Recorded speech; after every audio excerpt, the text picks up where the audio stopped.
No, pero puede... A ver. Foto móvil, abajo.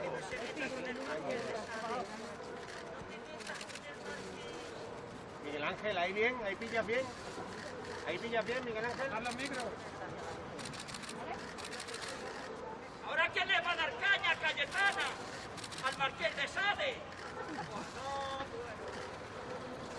Os advierto que es un poco largo, ¿vale? Pero por si estáis incómodos y de rodillas, que lo sepáis, ¿vale? Tenía ya aquí escrito algunos poemas. ¿Vale? Bueno, muy buenas tardes. Muchas gracias por su presencia hoy aquí. Ayer el presidente del Partido Popular, Pablo Casado, me pidió que viniera a Madrid a reunirme con él. Estaba afuera, pasando unos días de vacaciones, pero viajé esta mañana, vine a verle y estuvimos reunidos esta mañana en Génova un largo rato, más de 2 horas, conversando. Y el presidente del Partido Popular me ha comunicado en esa reunión su decisión de destituirme como portavoz del Grupo Parlamentario Popular. Es una decisión que lamento profundamente porque la considero perjudicial para el Grupo Parlamentario, para el Partido Popular y para la causa que defendemos, que es la de una España fuerte, adulta, moderna, por supuesto de ciudadanos libres e iguales. Antes que nada, quiero hacer una referencia, una mención a los diputados del Partido Popular, a los que he tenido el inmenso honor de dirigir durante este último año. A muchos de ellos yo no les conocía, les conocí a partir del ejercicio de mis responsabilidades y yo quiero reconocer hoy su esfuerzo, su convicción, su compromiso con España y decir que me hubiera gustado que todos ellos tuvieran el máximo protagonismo posible. Eso intenté a lo largo de mi portavocía, sin atención a su procedencia, a su perfil, a sus sensibilidades, a que formaran parte de presuntas corrientes, facciones, amistades, lealtades, esto que es muy habitual en política. Me hubiera gustado que todos ellos pudieran asumir máximo protagonismo a lo largo de una breve legislatura y complicada como ha sido esta. Quizás ello no haya sido posible, pero a todos ellos quiero transmitir mi más absoluta gratitud por su actitud a lo largo de este año, por su apoyo y por su lealtad. Me llevo, por supuesto, el recuerdo del afecto y el apoyo de todos ellos y también recuerdo especial, quiero hacerlo, del empeño común que pusimos para que se reabriera el Parlamento durante el estado de alarma, con la pandemia y la felicidad y la satisfacción con el objetivo cumplido. A partir de ahí se preguntarán ustedes sobre los motivos de mi destitución. Yo no puedo abundar en las especulaciones, pero sí puedo referirme, y lo haré con detalle, como creo que es mi obligación, a los motivos que me ha esgrimido el señor Casado para esa destitución y que forman parte de la conversación que hemos tenido. A modo de conclusión, por empezar por la conclusión, quiero decir que a mí esas causas me parecen desdichadas y que yo no las comparto. Como he dicho al principio, no estoy de acuerdo con esos motivos que él ha esgrimido, ¿no? En primer lugar, el señor Casado me ha dicho que la entrevista que yo concedí al diario El País le parecía que constituía un ataque en toda regla a su autoridad en varios frentes, ¿no? Pero por ir a los detalles que forman parte quizá de esa entrevista, no solamente de esa entrevista, sino de a lo largo de estos últimos meses, ¿no? En primer lugar, el señor Casado considera que mi concepción de la libertad es incompatible con su autoridad, ¿no? Es de luego una visión de la portavocía, de la propia política y por supuesto de su autoridad que yo no comparto, ¿no? Y así se lo manifesté. Su decisión me parece la culminación de una expresión que yo he oído muchas veces a lo largo, o he leído muchas veces a lo largo de estos meses, que es eso de Cayetana va por libre o Cayetana es un verso suelto, ¿no? Siempre digo, ¿suelto de qué? En la política española, creo, infravaloramos la fuerza constructiva, creativa, necesaria de la libertad y del pensamiento crítico. Lo he dicho muchas veces y lo quiero repetir hoy, que es un día importante para hacerlo. Siempre he creído y creo que la discrepancia no es sinónimo de deslealtad, que la libertad no es indisciplina y que el pensamiento propio nunca es un ataque a la autoridad, ¿no? Y desde luego jamás lo han sido en mi caso, ante el señor Casado. En estos meses seguramente he dicho muchas cosas heterodoxas, cosas sorprendentes, cosas que a muchas personas quizá no le gustaron, a gente incluso del Partido Popular, y que así lo expresó y lo dijo, pero jamás las he dicho en detrimento de la autoridad del señor Casado, ni desde luego los intereses del centro derecha español, por cuya reconstrucción y por cuya fortaleza he trabajado de la mejor manera que he sido capaz. Al contrario, creo que estoy convencida, de hecho, que el señor Casado necesita a su lado personas con criterio propio, leales, por supuesto, y con criterio propio, porque como he dicho, lealtad y criterio propio son perfectamente compatibles, en mi opinión. Y hago extensible esta reflexión muy básica de mi visión de la portavocía en grupo parlamentario al resto de diputados. Y yo no considero en este caso que la libertad, el ejercicio de esa libertad sea un privilegio del portavoz o de una persona en un cargo, digamos, de relevancia en un partido, ¿no? O que sea un capricho o consecuencia de mis circunstancias personales, sino que creo que realmente forman parte de la obligación de cualquier persona que se dedica al examen de la realidad, al análisis de la realidad y desde luego a la política, que es una actividad adulta, una actividad seria y que tiene que estar de la mano, tiene que ir de la mano del pensamiento crítico y del análisis crítico de la realidad, ¿no? Y yo creo que esa expresión de las personas va por libre o dicen de alguien verso suelto, en el fondo lo que esconde es una visión resignada de los partidos políticos, como si los partidos estuvieran condenados a ser camarillas cerradas, ¿no? O una secta, ¿no? Que es una forma de esclavitud formar parte de un partido porque no te puedes expresar con libertad, ¿no? Y yo honestamente creo que no tienen por qué serlo. Primero, porque esa visión creo que solo abunda en la degradación de la política y de los partidos, en su descapitalización. Bajo esa visión solo prosperan personas que repiten consignas de manual fabricadas por las sedes centrales de los partidos políticos y en fórmulas muy poco imaginativas, ¿no? Y segundo, y creo que esto es incluso más importante, lo es para mí, porque esa visión no refleja la realidad. Es decir, yo no creo en los colectivos homogéneos, ni siquiera en el caso de los partidos políticos. Evidentemente no soy ingenua, los partidos son por definición lo más parecido a esa idea de un colectivo homogéneo, ¿no? Pero desde luego es una cuestión de equilibrios, de proporción y de matices. Pueden, y yo creo que deben ser organizaciones de personas que trabajan desde sus personalidades, criterio propio, su independencia, autonomía de criterio, con confianza mutua por un objetivo común.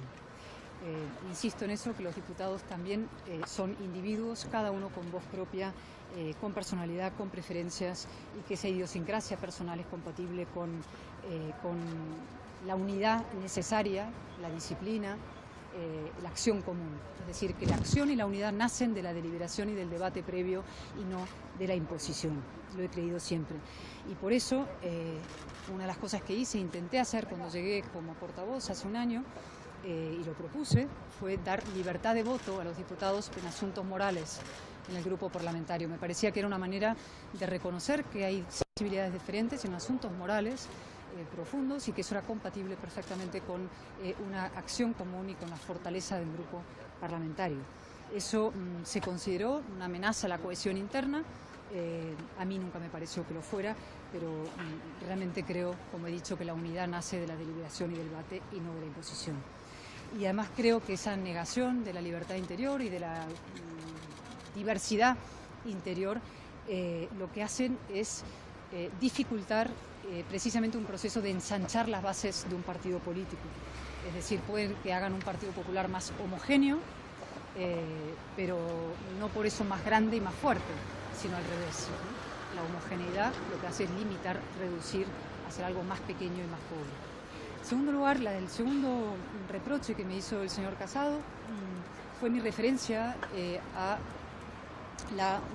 que la destitución de Gabriel Orriaga como jefe de la asesoría parlamentaria del Partido Popular era una invasión de competencias del partido sobre la dirección del grupo parlamentario. Eso lo dije y lo sostengo, ¿no? Esa invasión de competencias se produjo y de hecho se venía produciendo hace mucho tiempo, ¿no? Desde el minuto uno, debo decir, prácticamente desde el minuto uno, el secretario general del partido intentó restringir al mínimo la autonomía de la dirección del grupo parlamentario. y yo realmente no entendía por qué esa necesidad de restringir al mínimo la autonomía y la capacidad de acción de la dirección del grupo, porque la dirección del grupo en fin, reclama una autonomía básica y elemental nacida de la confianza mutua y del proyecto común. Y desde luego creo que si analizamos los precedentes, yo conozco algunos, lo viví más de cerca en la historia desde luego del Partido Popular, creo que ningún portavoz de la oposición en el PP ha tenido menos autonomía que yo en el desempeño de mis funciones como portavoz, insisto, que de las que he tenido yo a lo largo de este tiempo. En todo caso, quiero decirlo, además tajantemente, yo no quiero ahondar en esto de las pugnas internas de poder, jamás me han interesado, solo reflejan una parte de la política que es la que a mí menos me ha interesado y en la que menos he participado y en la que menos he querido contribuir, jamás. Sí quiero referirme, sin embargo, a otro lugar común que se ha utilizado a la hora de justificar mi destitución. Desde luego no lo ha hecho el señor Casado cuando hablamos porque él sabe que eso no es verdad, pero sí se ha hecho desde eso que llaman fuentes o filtraciones, o desde luego se ha hecho en eso, en el mundo, digamos, en el paisaje mediático general del que mucho se ha hablado a lo largo de las últimas semanas de mi posible salida, ¿no? Que es el debate de moderados y radicales. Y de hecho yo creo que probablemente lo veremos esta misma tarde, si no lo hemos visto ya, porque todavía no he podido mirar cómo se ha recibido esta noticia, pero seguramente se verá también en la prensa mañana que se interpretará mi salida como, digamos, una apuesta por la moderación frente a la radicalidad, ¿no? Y sobre estas etiquetas de duros y blandos, moderados y radicales, quiero remitirme a algo que decía ayer en esa entrevista, lo que he dicho muchas veces, ayer fue la última vez, que es preguntarme qué categorías son esas de duros y blandos, moderados y radicales, ¿no? Lo decía ayer y lo repito, España es ese insólito país donde la centralidad y la moderación de una persona los definen el nacionalismo y la extrema izquierda. Nacionalismo que, como sabe cualquier persona, es una ideología profundamente reaccionaria, y la extrema izquierda que de moderada tiene bien poco, y especialmente en España, ¿no? Pero es que además esas etiquetas son reduccionistas, es decir, reducen al individuo, a la persona, a una sola cosa. Es decir, tú entras en una categoría duro o blando y es imposible que esa persona pueda recoger todos los matices de un pensamiento complejo como es el que tienen las personas adultas, ¿no? Impiden, insisto, la complejidad de las personas, la complejidad de la política. Y un ejemplo, quizás el más así notable, o que a mí me pareció más notable en lo que se refería a mí, perdonen que tenga que hablar de mí hoy, pero me toca, es mi relación con Vox. Curiosamente paso por ser la adalid de Vox y gran defensora de Vox en el Partido Popular, cuando creo que los propios dirigentes de Vox coincidirán conmigo en que pocas personas del PP han escrito páginas más duras contra Vox que yo. Y seguramente también lo saben, estoy segura, dirigentes del PP que curiosamente gobiernan con Vox, por ejemplo, con el apoyo de Vox, pero se les considera, o tienen el privilegio de que en el mundo mediático, en el paisaje general, se les llame moderados. Es una de esas paradojas en las que vivimos instalados en la política española. Y en todo caso, también decía ayer y he dicho muchas veces, pregunto si es radical hacer oposición firme e indómita al gobierno más radical de la democracia, al gobierno más ultra de la democracia, que es el que tenemos la desgracia de padecer en estos momentos. Bueno, y ahora voy a lo sustancial, sigo, si me permiten, con paciencia.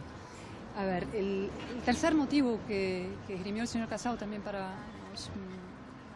causa para mi destitución es que empieza en septiembre una nueva etapa política, ¿no? Y le preocupaba mi actitud ante los presupuestos, y ante las negociaciones del Pacto por la Justicia, ¿no? Y efectivamente yo no soy partidaria de un pacto con el PSOE por el reparto de cargos en la justicia, ¿no? Debo decir que no conozco, no en detalle ni en nada, el transcurso de esas negociaciones, porque se me ha mantenido al margen, cosa que respeto, pero no conozco los detalles, por lo cual no voy a entrar a valorar los detalles, sí puedo hablar en términos generales, ¿no?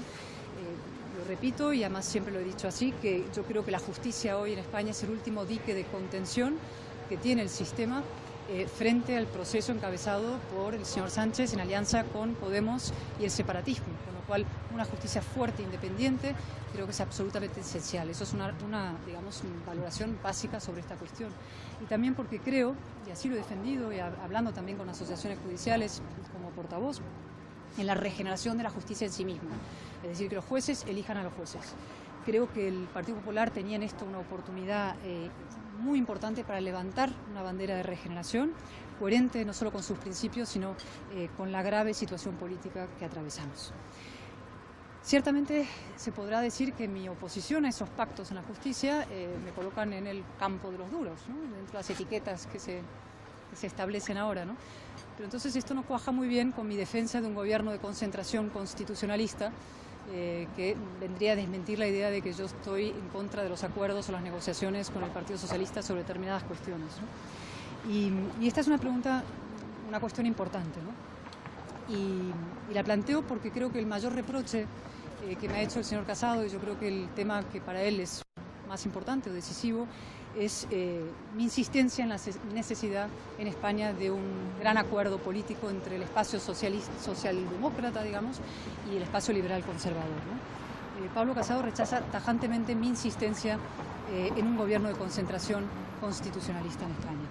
Ahora bien, como saben ustedes, esto es una propuesta que yo hice en un comité ejecutivo, órgano del partido, después de las elecciones generales de noviembre, ¿no? Entonces yo planteé que el Partido Popular fuera quien ofreciera al señor Sánchez ese acuerdo para evitar un acuerdo con Podemos y con Esquerra y separatistas.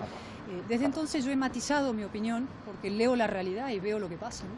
Y así lo he explicado muchas veces, y la realidad ha demostrado que Sánchez prefería una coalición ultra, una coalición radical, hizo una coalición efectivamente, pero con fuerzas disolventes. Y así lo dije yo ayer también, que en fin, el principal obstáculo para un gran acuerdo de concentración constitucionalista en España es la podemización de Pedro Sánchez. Ahora bien, digo, esa deriva de Sánchez no puede impedir, en mi opinión, que nosotros, desde el Partido Popular, cumplamos con nuestra obligación, que es exigir una ruptura del PSOE con Podemos, ¿no? Exigirle que vuelva el PSOE a la centralidad española, ¿no? Porque si no lo hacemos, ¿qué significa? ¿Que no queremos que Sánchez rompa con Podemos? Claro que queremos que rompa con Podemos. Queremos un gobierno centrado y constitucionalista en España, ¿no? Evidentemente, si Sánchez cometiera el extraordinario milagro, en fin, en su obra y como le conocemos, de romper con Podemos y volver a la centralidad y hacer un gran acuerdo constitucional, eso tendría riesgo para la oposición. El partido minoritario en estos acuerdos suele asumir un riesgo, pero siempre he dicho que mi opinión era un riesgo patriótico, un sacrificio patriótico.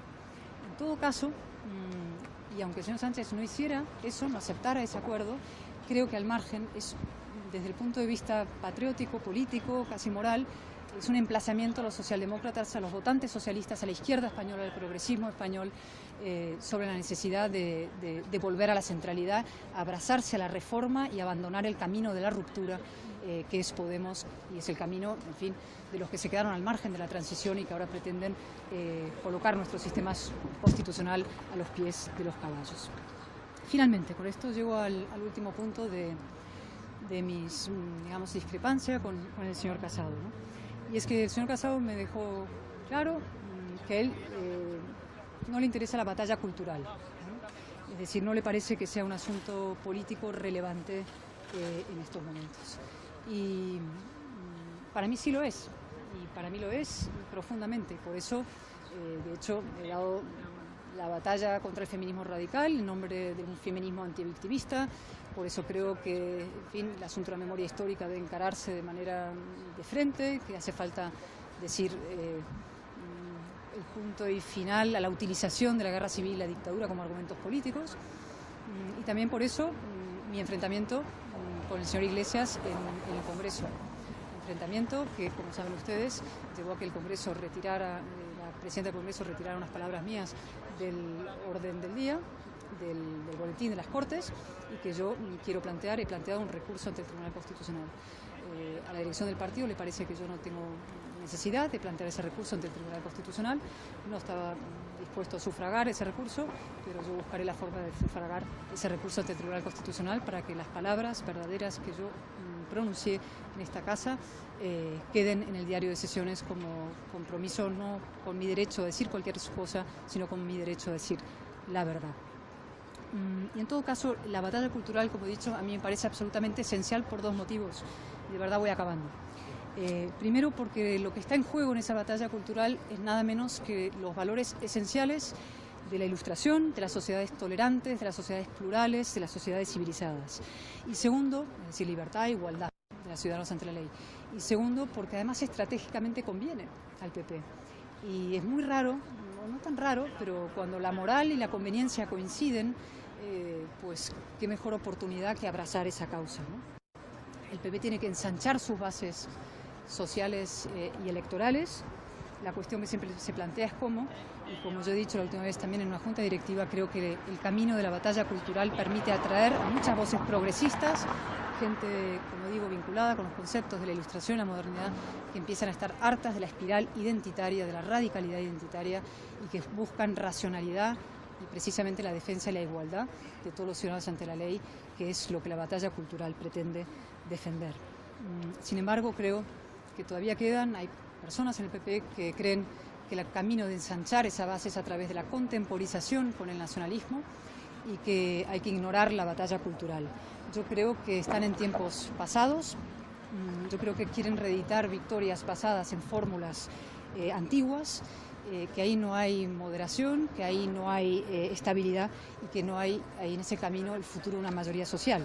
Creo que España ha cambiado, creo que hace falta una respuesta nueva y que esa respuesta nueva incluye, por supuesto, dar la batalla cultural. Es un terreno fértil y nuevo en los dos lados, hacia lo que llamamos la derecha del PP y también hacia la izquierda del PP. Es un eje nuevo, político y moral, y creo que es una estrategia que aúna, curiosamente, lo profundamente progresista y lo profundamente liberal. Y que, por resumirlo, lo que lo encumbra y lo que incluye es una defensa absolutamente a ultranza del individuo, de la persona, del ciudadano. Y creo que ahí debería comenzar la gran construcción de una alternativa española, y que ahí está el verdadero centro político español, basado en tres ejes, y esto también lo hemos podido hablar en nuestra reunión: constitución, constitucionalismo, clases medias, su reconstrucción después de la devastación que va a venir, profunda devastación, y una cultura de ciudadanía, una cultura de ciudadanos, la batalla cultural. Como he dicho, la dirección del partido creo que no considera que esa batalla sea imprescindible. Yo sí lo considero, y creo que muchos votantes del Partido Popular también. Y por eso, y porque me importa tanto el futuro de España, como cuando con profunda emoción y nervios también acepté la responsabilidad de presentarme como candidata del Partido Popular de Barcelona, del Partido Popular de Cataluña, de una de las partes más heroicas del Partido Popular.